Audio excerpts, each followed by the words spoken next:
पारण का सही समय चूक गए तो व्रत बेकार।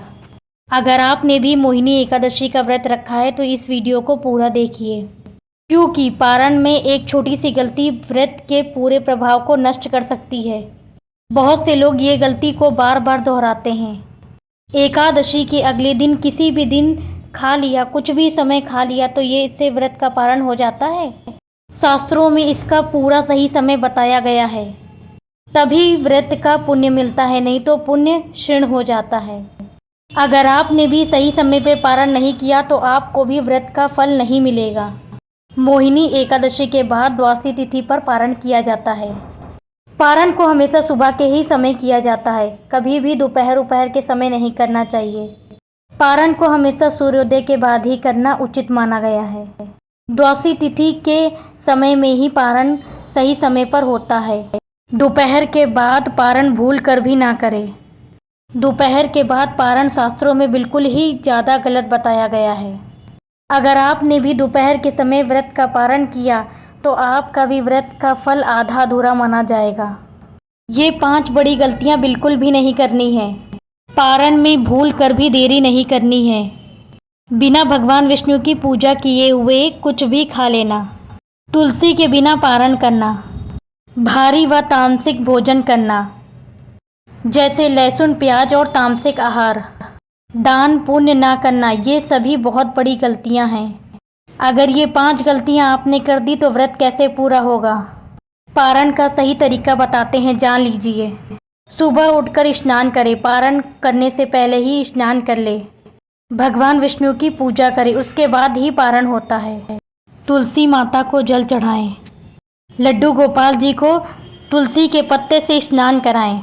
जो तुलसी का पत्ता और चरणामृत होगा उसी से ही पीकर उसका पारण किया जाता है। एकादशी व्रत का सादा जल पीकर कभी भी पारण नहीं होता है। तुलसी का पत्ता जरूर होना चाहिए, तभी पारण पूरा माना जाता है।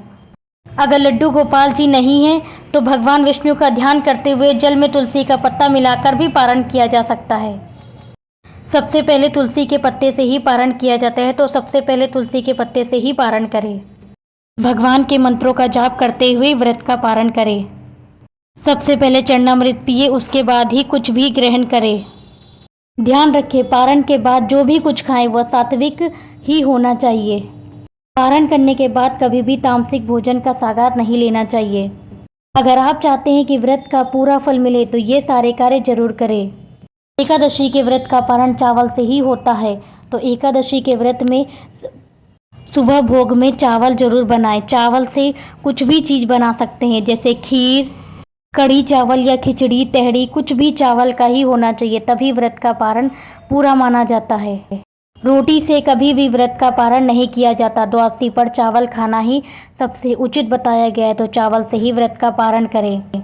जो भी कुछ बनाएं सबसे पहले भगवान के को भोग लगाएं, उसके बाद ही उसे ग्रहण करें। बहुत से लोग पारण तो कर लेते हैं लेकिन दान नहीं करते। दान भी करना एक सबसे बड़ा पुण्य का काम होता है, तो दान जरूर करें। हर एकादशी पर दान का ही ज़्यादा महत्व बताया गया है, तो हर एकादशी पर दान जरूर करें।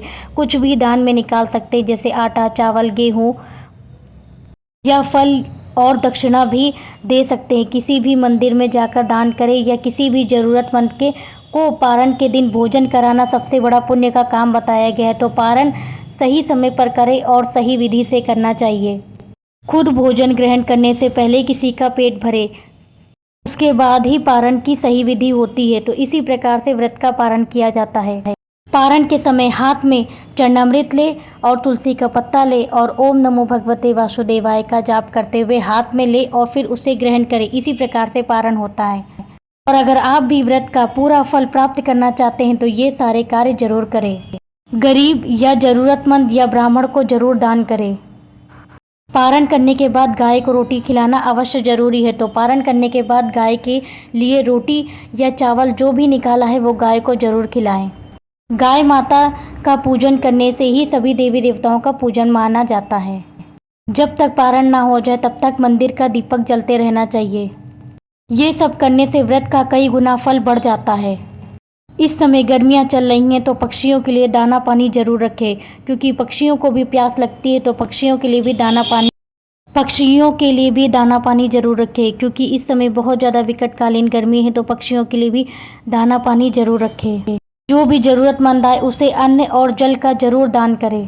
द्वादशी पर कभी भी दोपहर के बाद पारण नहीं किया जाता, तो दोपहर तक ही, जब तक द्वादशी तिथि रहेगी तब तक ही पारण हो सकता है। द्वादशी तिथि के बाद पारण की कोई मान्यता नहीं होती, तो द्वादशी तिथि समाप्त होने से पहले ही पारण कर ले, नहीं तो त्रयोदशी में पारण हो जाएगा। इसीलिए द्वादशी तिथि में ही पारण करना उचित बताया गया है शास्त्रों के अनुसार, तो द्वादशी तिथि में ही पारण करें। पारण करने के बाद में चुगली, निंदा, इन सभी चीज़ों से दूर रहें और सात्विक रहें। सात्विक भोजन बनाकर ही लड्डू गोपाल जी को भोग लगाएं और वही भोजन खुद भी ग्रहण करें।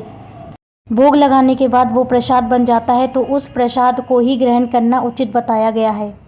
एकादशी के पारण का सही समय क्या है, तो वो भी जानते हैं। मोहिनी एकादशी का व्रत 27 अप्रैल 2026 को रखा गया था, तो पारण अगले दिन होगा। द्वादशी तिथि समाप्त होने से पहले अगले दिन पारण होगा। सुबह 5:45 बजे से लगा के 8:20 तक पारण करना उचित बताया गया है। द्वादशी तिथि समाप्त होगी शाम को 6:45 बजे, तो उससे पहले ही पारण हो जाना चाहिए। वे वाला टाइम सबसे सही है, तो सुबह के समय ही पारण करना उचित है। हरिवासर समय में कभी भी पारण नहीं होता, तो हरिवासर समय निकल जाने के बाद ही व्रत का पारण जरूर करें। राहु काल में भी कभी व्रत का पारण नहीं होता, तो राहु काल निकल जाने के बाद ही व्रत का पारण करें। अगर आप भी इन सभी चीज़ों का ध्यान रख के एकादशी के व्रत का पारण करते हैं, तो आपका 100 गुना फल बढ़ जाएगा। इस बात का ध्यान रखें कि व्रत का पारण सही समय पे करने से ही पुण्य की प्राप्ति होती है और हर व्रत का फल 100 गुना बढ़कर ही मिलता है। व्रत का पारण सही समय पे और सही विधि से ही करें और कमेंट बॉक्स में 11-11 लिख कर जाएं और उन लोगों तक जरूर शेयर करें जो गलत समय पर एकादशी का पारण कर रहे थे। राधे राधे।